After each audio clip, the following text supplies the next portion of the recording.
జాతి విశేష ధర్మంబులును. జాతి ధర్మాలు ఉన్నాయి. మానవ జాతికి ఒక ధర్మం, పశుజాతికి ఒక ధర్మం, పక్షి జాతికి ఒక ధర్మం.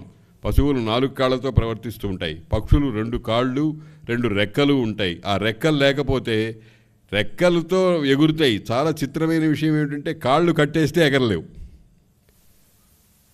కాబట్టి దానికి అదొక లక్షణం అన్నమాట. ఇట్లాగా అన్ని రకాల దేనికి దానికే ఆ జాతికి. జాతి అంటే సమాన లక్షణాలు కలిగినటువంటి సముదాయాన్ని జాతి అంటారు.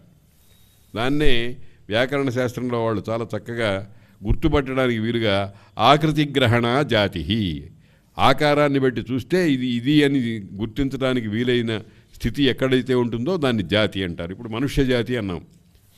మనుషులందరూ ఒకే రకమైనటువంటి ఆకారంతో ఉంటారు. కాళ్ళు, చేతులు, కన్ను, ముక్కు, పైకి పెరగటం, కాళ్ళు అటు ఇటుగా వేసుకుంటూ నడవటం మొదలైనవన్నీ మనుష్యుడు అనే ప్రతి వాడిలోనూ ఉంటుంది. ఒక దున్నపోతుని ఇది మానవ జాతి అని అనం. ఎందుకనంటే 2 కాళ్ళు కాకుండా అక్కడ 4 కాళ్ళు ఉన్నాయి.